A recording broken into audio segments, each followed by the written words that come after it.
première semaine de juillet, là, j'ai attaqué la formation. En septembre, j'avais déjà mon premier client. T'étais dans le monde du rugby, t'étais chez Decathlon, t'as fait un peu d'audiovisuel, mais en fait tout ce qui est marketing et communication, t'avais aucune expérience. Non, rien du tout. L'idée, c'est de petit à petit baisser ma base horaire chez Decathlon pour pouvoir acquérir de nouveaux clients côté media buying. Il y en a pas mal qui me demandent, en fait, ouais, mais si le job dans 5 ans il n'existe plus par rapport à l'IA, j'aimerais bien avoir ton avis sur la question. On se retrouve aujourd'hui avec Florent, papa de 3 enfants. Il travaille chez Decathlon, il réduit ses heures. Pourquoi ? Parce qu'il travaille en même temps en tant que média buyer. Il s'est lancé très récemment en tant que média buyer avec Shape Room. Donc on va parler de son parcours, parce qu'aujourd'hui, donc Florent, si je ne dis pas de bêtises, tu as 39 ans. C'est ça. Voilà, donc, de toute façon, tu vas te présenter. Donc, comme je l'ai dit, papa de 3 enfants, on va revenir sur son parcours, sur ses études et sur ce qui l'a amené jusqu'à se lancer en tant que média buyer avec Shape Room aujourd'hui. Voyageant le monde, un rêve de nomade, de Paris aux éclats des vagues. Déjà, je vais te laisser te présenter, Florent. Merci Nico. Voilà, Avec plaisir. donc, Florent, comme tu l'as dit, 39 ans. Je suis pas un des plus jeunes, je pense. Et papa de 3 enfants. Donc en fait, j'ai 3 métiers, on va dire, parce que j'ai mon travail à Decathlon. Et oui. J'ai mon activité de média buyer et j'ai mes enfants aussi. Eh oui, c'est vrai que ça doit faire du taf, mais de toute façon, on va en reparler de tout ça. Moi, j'aime bien souvent introduire la discussion par la définition du media buying. Est-ce que tu pourrais nous définir ce que c'est être un media buyer, selon toi ? Alors, selon moi, un media buyer, donc, c'est quelqu'un qui gère les campagnes publicitaires en ligne, donc digitales, pour des entreprises, pour des marques. Et donc pour ça, il utilise des plateformes comme TikTok Ads, Meta Ads, Google Ads. Voilà. Et du coup, son travail, ça permet aux marques de générer un peu plus de chiffre d'affaires ou aux entreprises de générer des clients. Donc Super. ça aide les marques et les entreprises à se développer. J'aurais pas dit mieux. Et du coup, est-ce que tu peux nous dire un peu ce que tu fais en ce moment ? Parce que l'idée, c'est de faire un point sur ta situation actuelle. J'ai introduit un petit peu les choses, mais j'aimerais bien qu'on parle de ta situation actuelle pour ensuite qu'on parle de tes études. On va revenir au Florent de 20 ans. Mais avant toute chose, dis-nous un petit peu comment ça se passe aujourd'hui, comment tu te débrouilles en fait entre tes 3 enfants, ton job chez Decathlon, le media buying. Dis-nous un petit peu comment ça se passe. C'est un rythme de vie, une organisation à prendre, ça c'est sûr. Donc voilà. Chez Decathlon, j'ai la chance d'être passé en temps partiel. À la base, quand j'ai attaqué la formation, j'étais cadre. Donc cadre chez Decathlon, on est cadre autonome. On gère une équipe, on gère un rayon et en fait, on compte pas vraiment ses heures. Donc je faisais pas mal d'heures, je les comptais pas trop. Et du coup, j'ai attaqué la formation comme ça. Donc il a fallu que je travaille à côté le soir ou sur mon temps libre et sur mes jours de repos. Et petit à petit, pour me dégager un peu plus de temps, je suis passé en tant que vendeur. Donc j'ai retrouvé de la stabilité en 35 heures comme vendeur. Et récemment, au mois de mars, pour développer l'activité de média buyer, je suis passé en 24 heures. Donc ce qui me permet d'avoir 1 jour et demi à 2 jours dédiés au média buying. Ok, donc j'imagine que ton but, c'est de tranquillement transitionner vers du 100% media buying, c'est ça ? Ouais, c'est ça. Garder cette stabilité que je peux avoir avec Decathlon et petit à petit diminuer ma base horaire pour pouvoir acquérir de nouveaux clients pour moi du côté media buying. Voilà. Ok, d'ailleurs, en parlant de clients, aujourd'hui, tu as combien de clients ? Ça te représente combien de temps par jour et ça te fait combien de revenus aussi ? Ok, là actuellement, en propre, j'ai 3 clients. Ok. Donc en direct avec moi. Et puis je travaille aussi avec deux agences. Ok. Une agence qui me fait bien bosser, qui me permet d'avoir à peu près 1 500 € de revenus, rien qu'avec eux. Et après, l'autre agence, c'est un plus petit contrat. Et après, mes clients en direct, j'ai 2 petits clients et un client avec qui on travaille sur Google et Meta. Donc, il y a pas mal de travail avec lui. Et donc, je suis aux alentours des 2000, 2500 selon les mois. Super, et donc tout ça à côté de ton job en plus. Ouais, c'est ça. Franchement, c'est cool. En faisant, tu disais 1 journée et demie à 2 jours par semaine, c'est ça ? Ouais, c'est ça. Ouais. Franchement, c'est solide. Ouais, j'ai vraiment... ouais, c'est ça. J'ai une journée de par semaine où je me concentre sur le media buying. Et ensuite, selon les semaines, j'ai une demi-journée, voire 2 journées parfois, où je peux vraiment bosser. Et après, si j'ai pas le temps, Forcément, je travaille un peu le soir après le boulot, mais c'est un peu plus compliqué. C'est un peu plus Avec compliqué, les mais enfants? bon, je suis passé par là, hein. Au début, c'était comme ça. Au début, c'était le soir, Hmm. après m'être occupé des enfants. Mais du coup, comment tu t'organises au quotidien, dans la semaine? Comment tu répartis ton temps? Alors, l'avantage, c'est que j'ai des jours fixes. Donc, je sais que le Hmm. vendredi, par exemple, c'est mon jour où je suis côté media buying. Hmm. Et après, il y a le taf, j'ai mes horaires au magasin. Euh, et après, après, comme je te disais, c'est soit le soir souvent. Le soir souvent Hmm. où je bosse jusqu'à 10h, 10h30. Ok. Et comment tu gères avec tes enfants? Comment ça se passe? Alors, ils sont à l'école, donc ça Ouais. va. Ouais. Donc, ils sont à l'école. Mais après, voilà, quand ils sont avec moi, ils sont à la maison, je suis 100% dédié avec eux. Euh, j'ai le mercredi aussi, en jour de repos, où là, c'est activité avec les enfants et je suis toute la journée avec eux. Ok. Euh, et voilà, hein, c'est une organisation à prendre, hein. Ah, bah, je vois ça, c'est cool. Bah, on reviendra de toute façon sur tout ça parce que ce serait cool aussi que tu puisses nous donner des conseils. Enfin, nous, moi j'ai pas d'enfant, j'ai pas, j'ai pas de CDI, mais je pense qu'il y a des personnes qui peuvent regarder cette Ouais. discussion, qui sont dans la même situation potentiellement, qui ont des enfants, qui ont un job et qui se disent bah ouais, mais moi, comment je fais? J'ai une vie de famille, j'ai pas envie de tout quitter, j'ai un CDI qui m'offre de la stabilité. Et franchement, c'est super cool ce que tu as comme chiffre et comme preuve parce que une journée et demie, 2 jours par semaine à 1500, enfin non, tu disais 2000-2500 € par mois, franchement, Mm. c'est hyper cool. Ouais. On va y revenir. Ok. Moi, j'aimerais bien qu'on retourne il y a presque 20 ans, qu'on C'est qu'on ça, aille c'est voir, ça. on aille voir le Florent de 20 ans. Donc, je pense que le Florent de 20 ans, il était en études, non? Qu'est-ce qu'il faisait? Ouais, il a fait son bac, Ok, bac électrotechnique, STI 3 à l'époque, ça s'appelait. ok, Ouais. Et ensuite, après le bac, j'ai fait un BTS audiovisuel. ouais. J'avais envie de m'orienter vers la télé, vers la radio. Donc j'ai fait ça pendant 2 ans. Au final, pas trop eu de débouchés. Et puis je me suis rendu compte que c'était pas forcément ça qui me faisait vibrer. Mhm. Et puis j'ai eu une opportunité de ouf de pouvoir vivre de ma passion sportive Hmm. qui est le rugby. Donc du coup pendant 5 ans je suis parti en Italie avec un collègue qui était sur un club. Et là-bas j'ai euh, accompagné un club à structurer la base avec l'école de rugby, les catégories pour les plus jeunes, en allant dans les écoles, en promouvant le rugby aux enfants dans les écoles. J'ai fait ça pendant 5 ans et puis 2 ans avec la Fédération italienne de rugby où j'ai pu bosser. Et après, je suis rentré en France et j'ai continué de vivre de ma passion en étant responsable de l'école de rugby de mon club. Ok. Donc là, en Italie, quand tu es revenu en France, t'avais quel âge? Euh, Parce que tu as fait tes études, tu es Ouais, resté 7 ans en Italie, ouais, je suis resté 7 ans en tu dois avoir Italie. vers les 30 ans. 2015, je suis revenu en France. Ouais, c'est ça. Ok, 2015 en France. ouais, donc tu avais un peu moins de 30 ans, Ouais, c'est ça. vers les 30 ans, ok. Ouais, 28 ans, je crois. Ok. Ouais, c'est ça, il me semble. Ouais, Et donc ensuite, tu t'es occupé d'un club de rugby en France, tu ouais c'est disais, ça. Ouais. à Ouais. plein temps? Au début, j'étais à plein temps et après, en fait, c'est comme ça aussi que je suis rentré chez Decat parce qu'il y avait un partenariat entre le Ah, club et le magasin de la ville où j'étais. Donc, je suis rentré comme ça chez Decat en vendeur en temps partiel. Voilà. d'accord. Ok, puis Ouais. après, tu as Et gravi les après, échelons. exactement, j'ai gravi les échelons chez Decathlon. Je suis passé vendeur, temps partiel, CDI 35 heures, cadre ensuite. J'ai fait ça pendant 2 ans et demi. Et puis, en fait, voilà, je suis monté chez Decat et là, je suis en train de redescendre.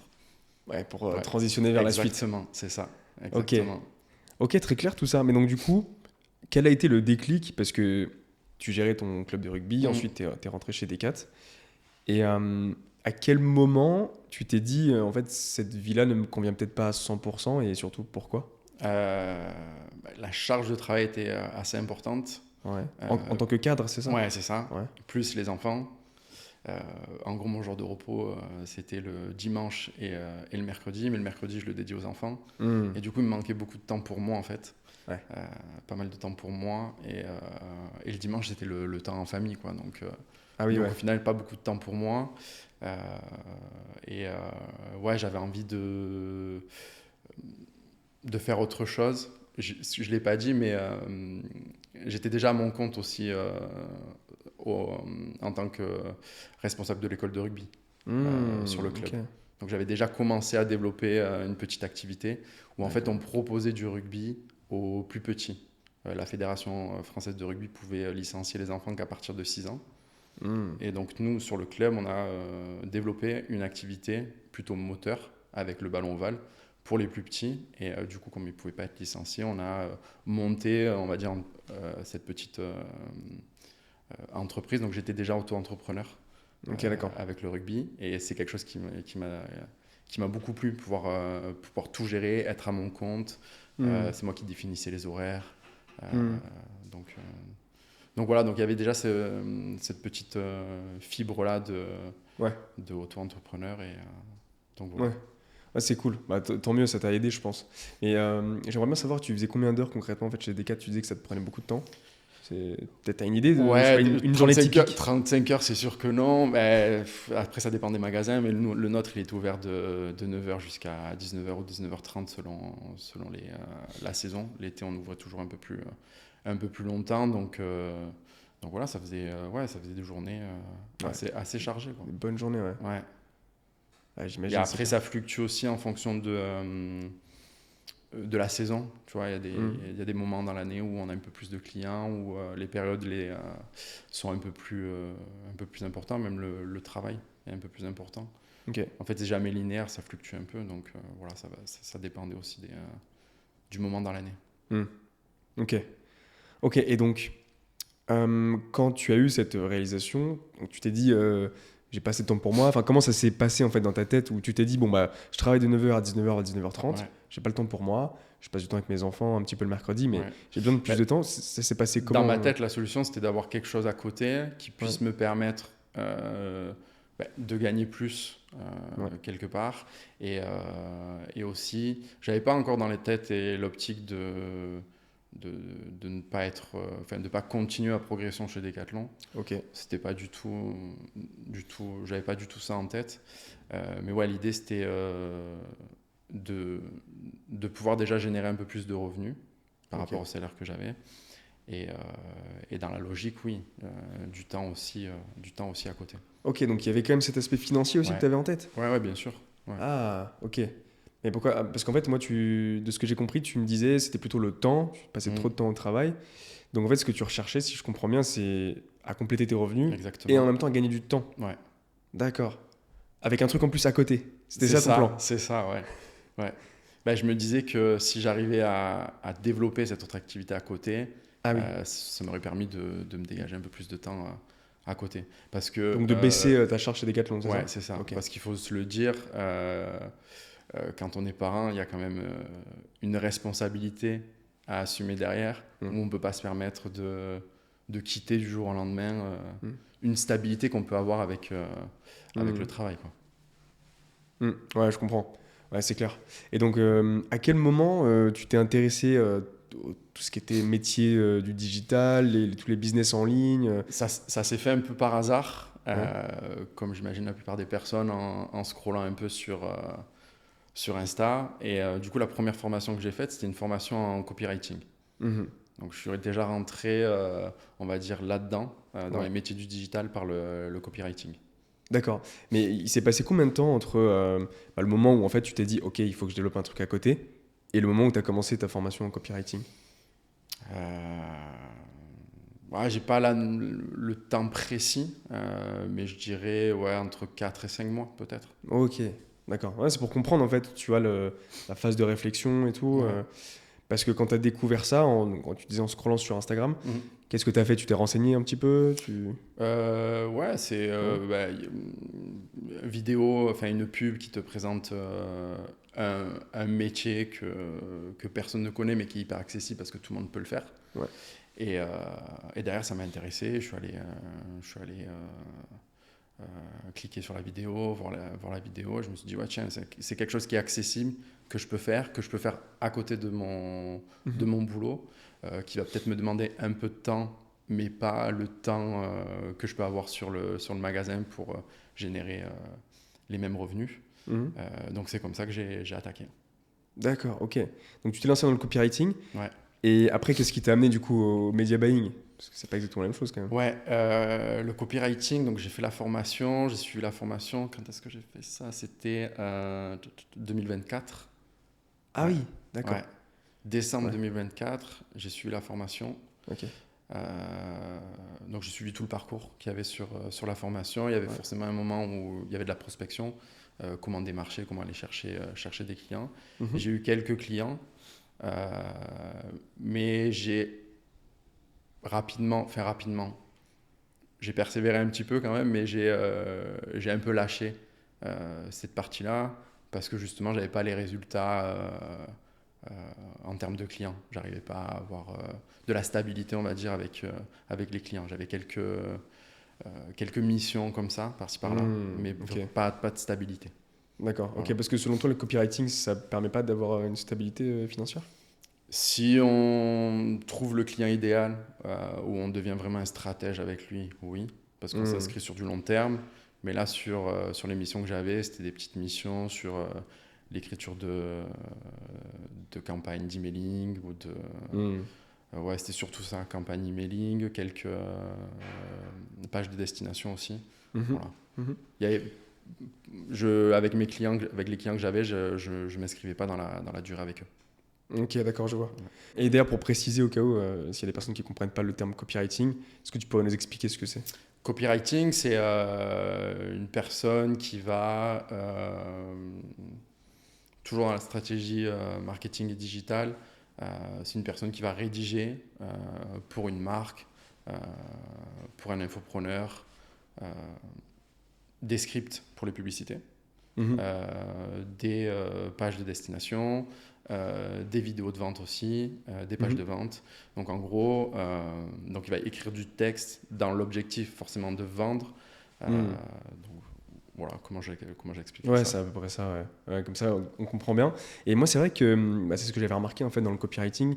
C'est plus ou moins la même chose dans d'autres jobs aussi, c'est que ça peut être assez ponctuel. Parce que tu vas rédiger des mails, des pages de vente, des vidéos aussi promotionnelles. Et c'est vrai que je trouve que comparé au media buying, c'est quand même plus difficile de trouver des missions long terme en fait.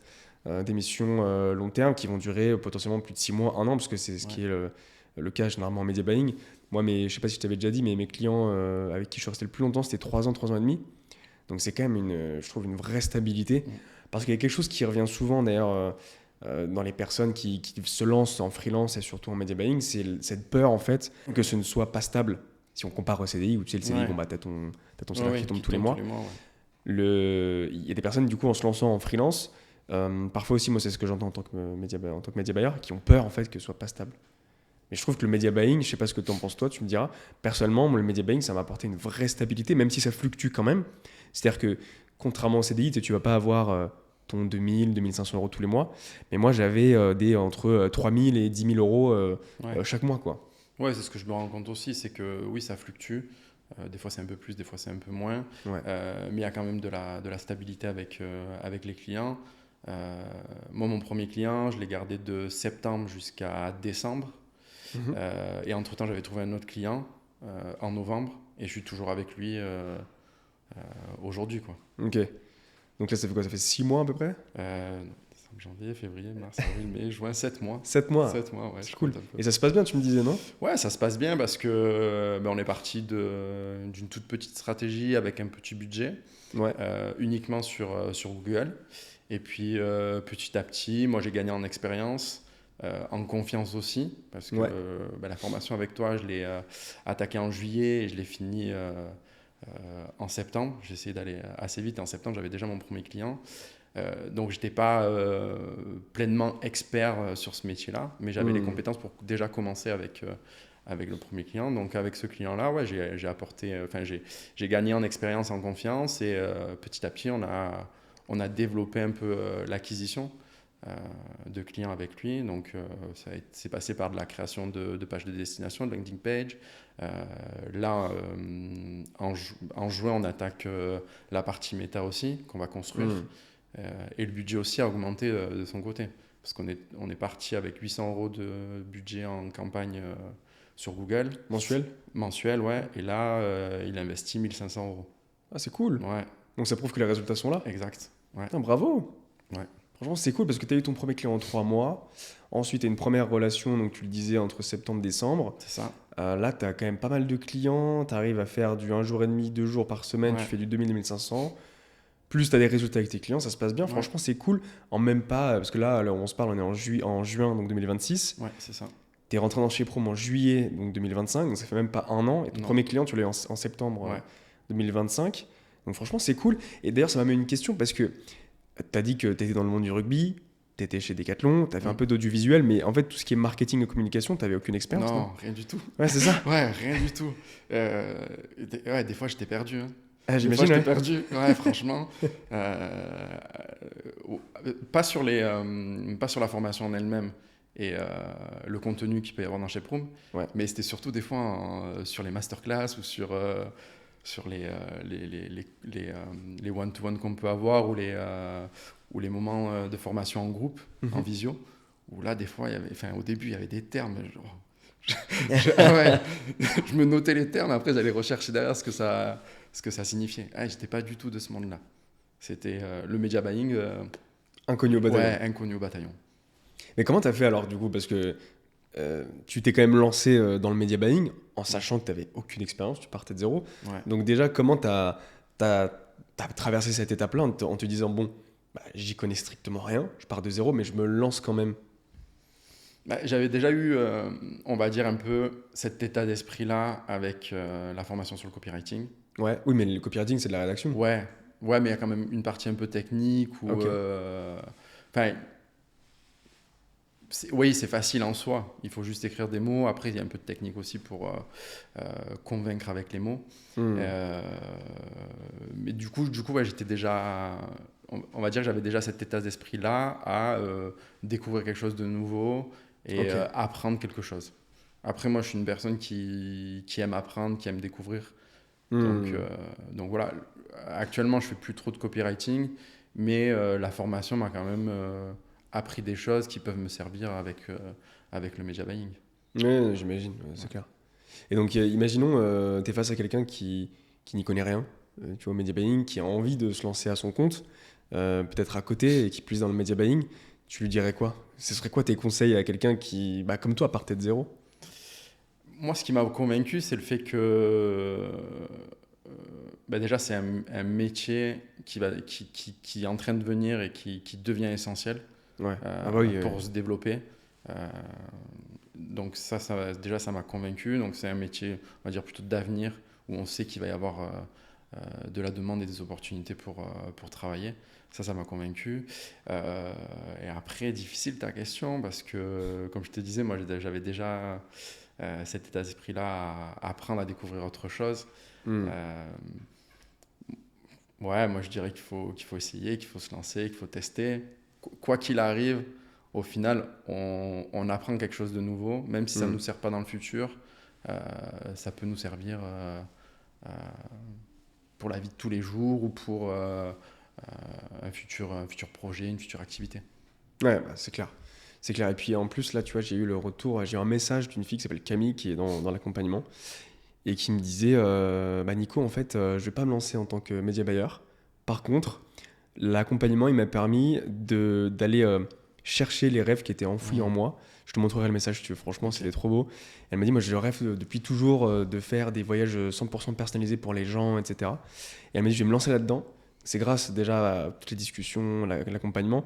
Et en plus, le media buying va me servir pour développer mon activité. Ah oui. Et ça, c'est exceptionnel. Je trouve ça trop bien parce que le media buying, je trouve que c'est l'un des métiers les plus stratégiques pour une entreprise. Il n'y a pas que ça, mais à mesure que le temps avance et que l'IA aussi arrive, tu vois, et je pense que tu le remarques, le media buyer, lui, prend plus de hauteur. On va faire un peu plus de stratégie créative pour les visuels qu'on va utiliser sur Instagram, sur Facebook.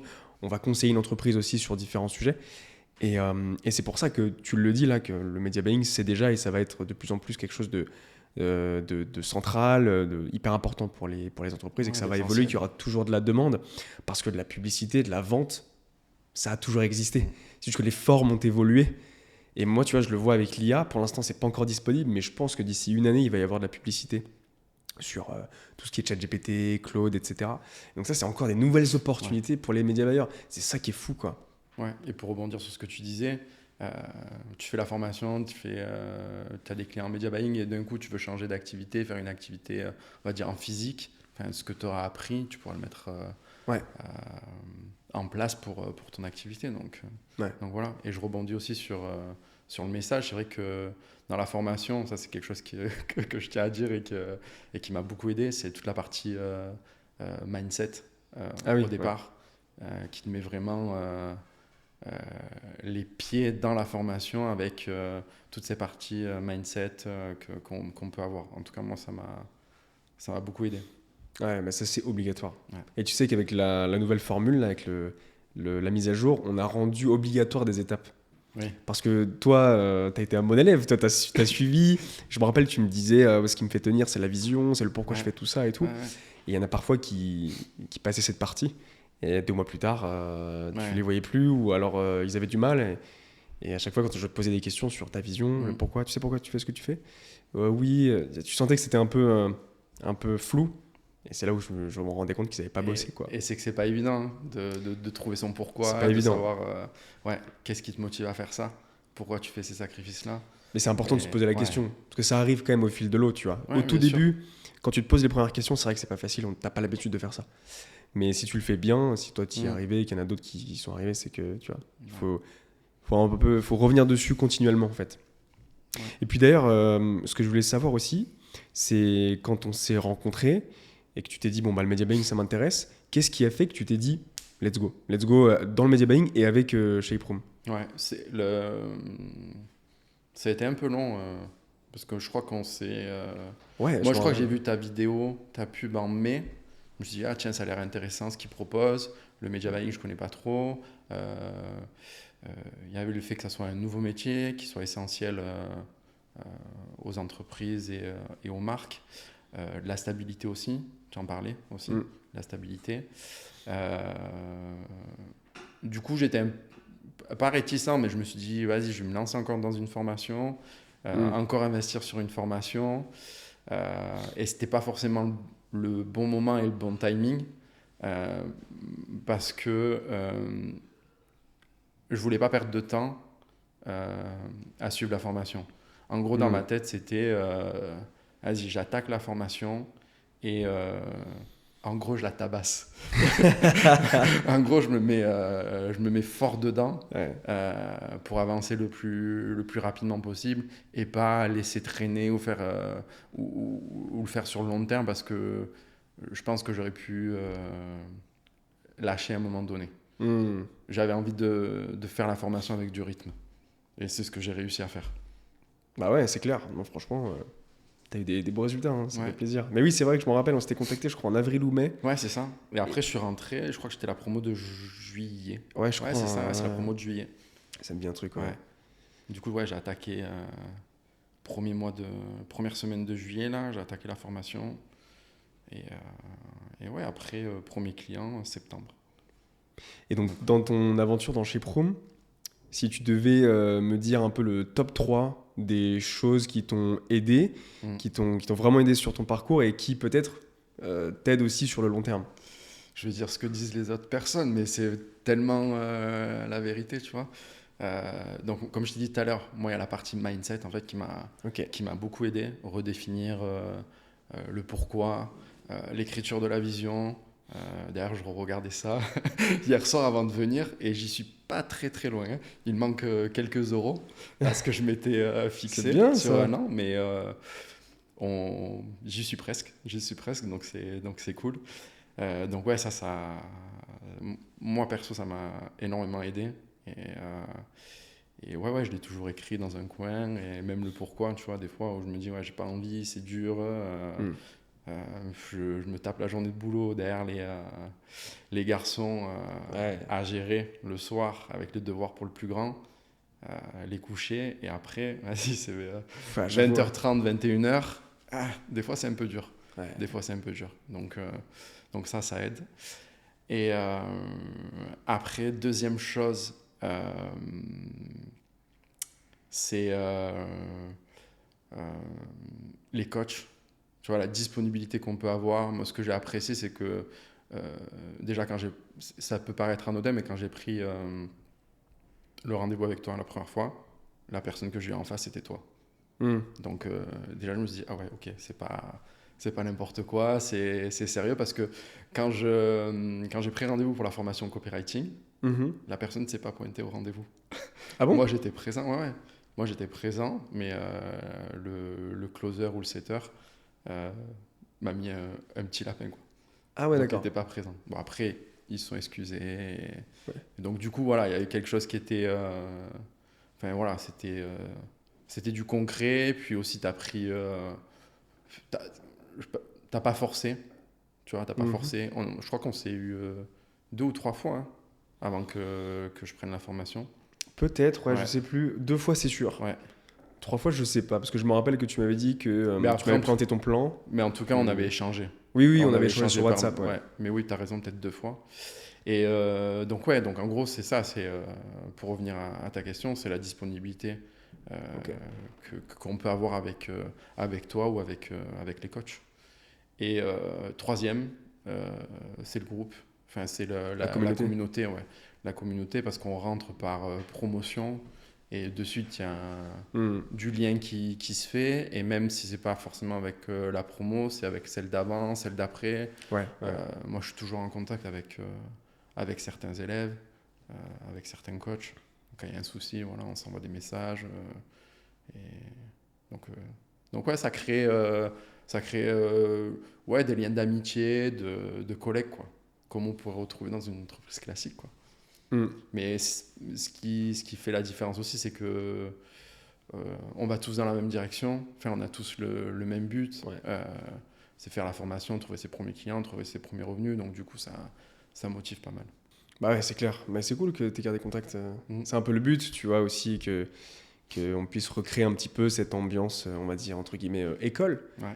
Fait qu'on ait des camarades, des collègues, comme tu dis. Et c'est vrai que ce terme, il est souvent revenu. Mm.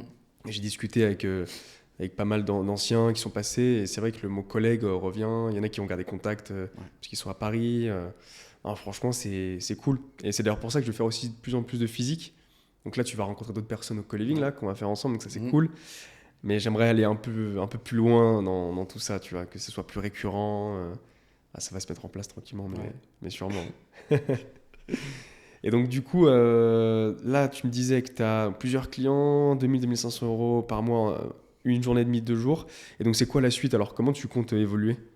La suite, c'est là, ce qui bloque un peu, c'est le temps que j'ai à disposition pour avoir d'autres clients. Ouais. Donc du coup, Donc, ouais, c'est garder de la stabilité. Après, je ouais. bosse avec une agence avec qui j'ai commencé en avril et qui, en avril, m'a confié un client, un gros client. Et puis là, petit à petit, chaque mois, il me donne de nouveaux clients. Donc du coup, ça me permet niveau revenus, d'augmenter un peu mes revenus avec cette agence-là. Mhm. Et ouais, l'idée, c'est de continuer à développer mon activité, me développer aussi moi-même sur l'expertise média buyer. Mhm. Et ben ouais, petit à petit, baisser C'est bien, ma quoi. base horaire chez Decathlon pour pouvoir acquérir de nouveaux clients côté média buying. Voilà, c'est ça l'objectif. Et c'est quoi l'horizon alors? Parce que là, ça fait à peu près 8-10 mois que tu as Ouais, trouvé ton premier client et que c'est tu ça. t'es vraiment lancé. Donc là, ça commence à bien fonctionner. Donc là, on est en juin 2026. Donc est-ce que tu as un horizon de... Est-ce que tu comptes un jour arrêter Decathlon ou pas? C'est ça la question. Ça, c'est la grosse question. Là, dans ma tête, non. Ouais. Parce que bah ouais, j'ai la responsabilité. Enfin, on va dire que ça me rassure. Mm. Ça me rassure. Je sais que chez Decathlon, c'est une entreprise qui te permet de pouvoir te développer à côté, si tu as une activité, pouvoir la développer. Ok. Donc ça s'est fait assez rapidement, en fait, au final, de diminuer ma base horaire et de passer de responsable à vendeur. Mais ouais, pour le moment, je me le dis pas complètement. L'idée, c'est pourquoi pas d'ici fin d'année ou début d'année prochaine, passer en 15 heures. Mhm. Donc c'est réduire encore de 10 heures mon temps chez Decathlon. Et garder quand même le pied dans la boîte parce que c'est quand même une boîte où je me retrouve dans les valeurs et puis où forcément ben, j'ai créé de belles amitiés, là-bas. Donc, voilà. Non, mais c'est cool parce que tu vois, à travers ton parcours, on voit qu'on n'est pas obligé de tout quitter pour se lancer à son compte, pour avoir des compléments de revenus, pour avoir peut-être aussi plus de liberté. Ouais. Parce que la plupart des personnes avec qui, comme je te le disais en off, là, la plupart des personnes avec qui j'ai discuté ici, ou en podcast de manière globale, souvent il y a une transition quand même sur, bon bah je quitte totalement mon CDI, et puis je me lance à mon compte. Il y a juste eu 2 personnes, il y a eu Reda, on en a parlé tout à l'heure, et puis il y avait également une autre personne aussi Lucien. précédemment, ouais c'est ça. Mais sinon, tu vois, j'ai discuté avec Clément récemment, qui lui disait qu'il avait quitté carrément ses études. Alors après, voilà, il a 20 ans, 20 ou 21, à chaque fois je sais plus, mais voilà, il est jeune, et donc en fait, il me le disait de lui-même que c'est le meilleur moment, tu vois, pour entreprendre, pour prendre des risques, là où toi, c'est quand même une situation qui est différente. Donc c'est cool, en vrai, si tu arrives à trouver ton juste équilibre, de toute façon, c'est ça l'objectif à la fin, c'est de trouver ton juste équilibre, que tu sois épanoui, que tu aies le temps pour toi, et si tu as aussi plus de liberté, bah c'est tant mieux, quoi. Ouais, c'est clair. Bah, tu vois, je pense que j'aurais pas pu me permettre ça, de venir la journée à Paris avec toi, te rencontrer. Donc, ouais, ça me permet d'avoir du temps pour moi, un peu plus de temps aussi pour les garçons aussi. Et donc, non, c'est cool. Ouais, et du coup, au-delà du temps, qu'est-ce qu'aujourd'hui, cette situation te permet que tu ne pouvais pas te permettre avant? Ouais, oui, le temps, déjà, c'est sûr, c'est une partie très prenante, mais aussi en termes de revenus, tu vois. Ouais. En alliant les 2 activités, forcément, je gagne beaucoup plus que quand j'étais cadre, quoi. Ah ouais? Ouais. Ah bah ça bénef. Oui, oui. T'as plus de temps, tu gagnes plus, quoi. C'est ça. Ouais. Ouais, ouais. Bon, c'est génial, ça. Trop bien. J'avais une dernière question pour toi. Et c'est en lien avec, un peu, avec tout ce que tu m'as dit. Mais c'est plus orienté aussi sur ta vision du job de Media Buyer, parce qu'il y a une question qui revient souvent par rapport à l'IA. Je sais pas si tu as un avis là-dessus. Tu sais, il y en a pas mal qui me demandent, bah, en fait, ouais, mais si le job dans 5 ans, il n'existe plus par rapport à l'IA. Moi, je sais que j'ai ma réponse. J'en ai discuté avec... je te parlais d'Arthur, mais on a discuté avec Arthur. J'aimerais bien avoir ton avis là-dessus sur... tu me parlais tout à l'heure de l'avenir du media buying. Ouais. J'aimerais bien avoir ton avis sur la question par rapport à l'IA. Je pense qu'il faut l'utiliser comme un allié. Tu vois, même moi, de temps en temps, je l'utilise, tu vois. Mais ouais, c'est plus une aide, en fait. Plus une aide qui va nous apporter aussi de la rapidité dans l'exécution. Ouais.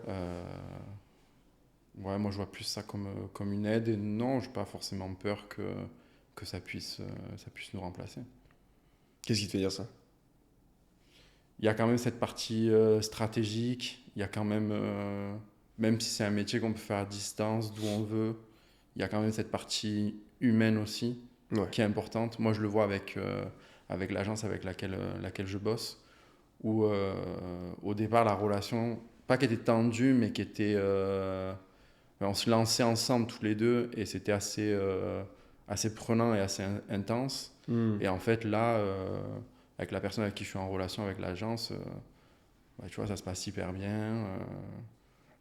Quand on s'appelle, avant de parler boulot, on se demande comment ça va, si on a passé un bon week-end, ou, enfin, tu vois, on prend un peu des nouvelles et tout. Donc, il y a cette partie humaine que je pense qui est importante, et la partie stratégique aussi que je pense qu'une IA ne pourra pas remplacer. Une vision humaine que l'IA ne pourra pas remplacer. Ouais, c'est clair. J'ai plus ou moins le même avis, et c'est cool que tu mettes en avant le côté humain, parce que j'en ai parlé un petit peu, tu vois, vis-à-vis de l'IA, mais c'est pas forcément ce qui nous vient à l'esprit dans un premier temps. Mais c'est vrai que le media buyer, comme il gère une partie de la stratégie marketing, donc tu gères un budget, mine de rien. D'ailleurs, quand tu disais ton plus gros client, tu me disais que c'était combien de budget par mois? Mon client direct, c'est 1 500 € de budget, lui qui l'investit. Okay. Et après, le plus gros client que j'ai avec l'agence avec qui je travaille, ils ont 10 000 €. Ouais, voilà, c'était ça. Et c'est vrai que c'est quand même, voilà, il faut avoir confiance. C'est difficile parfois aussi de faire confiance totalement dans une IA que tu ne comprends pas forcément. Et puis l'IA, dans tous les cas, ce qui est important, c'est de la nourrir, de lui mettre du contexte, de la prompter. Donc c'est aussi à nous, à l'avenir, de savoir utiliser ces IA, ce que tu fais déjà un petit peu, donc c'est très bien. Et ce qu'on va aussi encore plus faire à l'avenir. Mais il faut savoir, déjà, il faut avoir cette connaissance de base en fait, du secteur pour savoir comment prompter cette IA, comment la gérer. Et après, effectivement, le côté humain, oui, c'est vrai que c'est important d'avoir quelqu'un qui te rassure. C'est comme les avions, je sais pas si tu avais déjà vu cette histoire-là, où en fait, aujourd'hui, les avions, ils pourraient être totalement autonomes. Il y a déjà, tu sais, des modes pilote automatique. Ouais, Mais t'imagines, tu montes dans un avion, t'as pas de pilote. ouais. Tu sais, c'est un peu le même truc. Moi, ça me rassure pas. Ça. Ouais, c'est pas très rassurant. Bah ouais, tu vois, c'est un peu le même truc, je trouve. Parce que le média buyer, c'est quand même un poste assez stratégique. Mm. Donc ça change beaucoup de choses. J'ai une dernière question avant qu'on termine. J'aimerais bien savoir, je suis curieux en fait, de connaître un peu la nature de tes clients. Parce que c'est une question que je pose pas souvent. Ouais. Si tu bosses avec, alors tu m'as dit donc 2 agences, Ouais, ok. c'est ça. Mais sinon, les clients finaux ou les clients en direct, c'est quoi Ouais. comme type de boîte? La plupart, c'est la génération de leads. Ouais, génération de prospects, ouais. Donc, ouais, de prospects. J'ai jamais fait d'e-commerce Ok. depuis que je me suis lancé. Et c'est beaucoup dans la rénovation énergétique et ouais, dans le BTP en général. D'accord, ok. Voilà. Sans le vouloir, je me suis un peu niché Ouais. dans cette partie-là et ça me va bien. Ça Ouais, me va tu bien. kiffes? Ouais, ouais. Ah, Ouais, c'est c'est cool. Ouais, ouais. Et c'est cool parce qu'il y a pas mal de personnes parfois qui me demandent un petit peu, en fait, tu bosses avec qui? Il y en a qui pensent parfois que la publicité en ligne, c'est que pour les grosses entreprises, Ouais. alors que pas du tout. La preuve en est, tu bosses avec Ouais. des entreprises Et qui sont puis, plus ouais, petites. et c'est que des entreprises physiques. Ok. Où derrière, tu as un commercial, tu as la personne qui va se déplacer chez le client pour installer une pompe à chaleur, des panneaux photovoltaïques ou changer la toiture. C'est que, ouais. Et je trouve ça cool. Ouais, bah, c'est vrai que quand tu peux rencontrer les gens en plus en physique, c'est quand même mieux. Ouais. Tu les as vus en physique? Pas encore. Pas encore? Pas encore, mais j'ai le plus gros client, il est pas très loin de chez moi. Ok. Il est vers Marseille, donc Ah oui. voilà. Ah, Mais ça peut après, être cool. oui, après le client, ça c'est le client de l'agence, mais le client que j'ai en direct, ouais, bien sûr. Bien sûr, ouais. Comme on est basé dans la même région, de temps en temps, on se rencontre. Ça, c'est cool ça. Voilà. Ça permet quand même d'avoir des relations Ouais. clients beaucoup plus saines, beaucoup plus alignées. Mm. Et par rapport à ça, il y a une question moi qui me vient souvent, mais je me la posais pas forcément parce que je suis média buyer depuis des années, mais c'est quoi le quotidien d'un média buyer? C'est qu'est-ce que tu fais concrètement avec tes clients? Ça dépend de la période. Mais en gros, moi, ce que j'aime bien faire, et ce que j'aimais bien faire aussi chez Decat, c'est tout ce qui est analyse de chiffres. Ok. Ça, c'est quelque chose que j'adore, en fait. C'est comprendre, analyser la donnée et comprendre le pourquoi de la donnée. Donc ça, c'est ce que j'aime bien faire.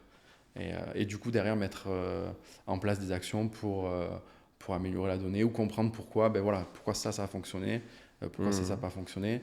Donc ouais, ce que je fais généralement, c'est que je me rends sur les plateformes ou sur les comptes de mes clients, je regarde un peu les données que me remontent les plateformes. Fin de mois, souvent ce que je fais, c'est un petit rapport. Après, ça dépend du client. Soit c'est toutes les 2 semaines, soit c'est tous les mois. Voilà, ça reste une journée qui reste assez, je dirais pas tranquille, mais voilà, j'organise mon temps plutôt comme je le souhaite. Voilà. Et ça, ça n'a pas de prix, je pense. Ça n'a pas de prix. Ouais, carrément. Ah, franchement, cette liberté de choisir tes horaires, Ouais. de si tu en as envie de bosser aussi où tu veux, pour moi, c'est le plus grand luxe. Franchement, c'est ce que j'ai découvert à travers le freelancing et aussi maintenant, c'est différent, mais c'est plus ou moins la même chose. Je bosse d'où je veux et quand je veux, c'est exceptionnel. Ouais. Donc, dernière question pour terminer cet épisode. La dernière des dernières. La dernière des dernières. J'aime bien poser cette question.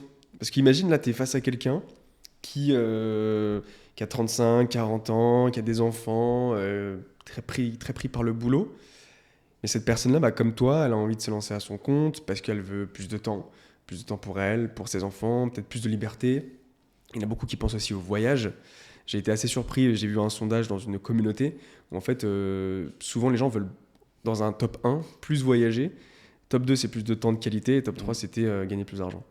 Donc il y a quelqu'un, tu vois, qui, voilà, père ou mère de famille, 35-40 ans, prise par le boulot, par la vie, mais qui a envie de changer de vie. J'aimerais bien savoir ce que tu lui dirais. Déjà, il faut savoir s'il a le bon état d'esprit pour se lancer parce que c'est pas évident de gratter le peu de temps qu'on a pour développer une activité à côté.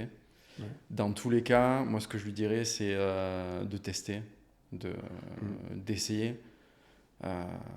Déjà d'une, pour pas avoir de regrets, et parce qu'on ne sait pas au final ce que ça pourrait lui apporter. Et comme je te disais tout à l'heure, dans tous les cas, moi je pars du principe que c'est un apprentissage que tu as et qui peut pas... Enfin, au final, ça peut pas être négatif parce que tu vas apprendre une nouvelle compétence. Tu vois, on parlait tout à l'heure de la partie mindset. Enfin, moi, je dirais pas au quotidien, mais très régulièrement, que ce soit dans le media buying ou dans ma vie de tous les jours à Decat, tu vois, c'est quelque chose qui m'aide parfois. Donc ouais, le test, lance-toi, vas-y. Et ça peut être que bénéfique, je pense.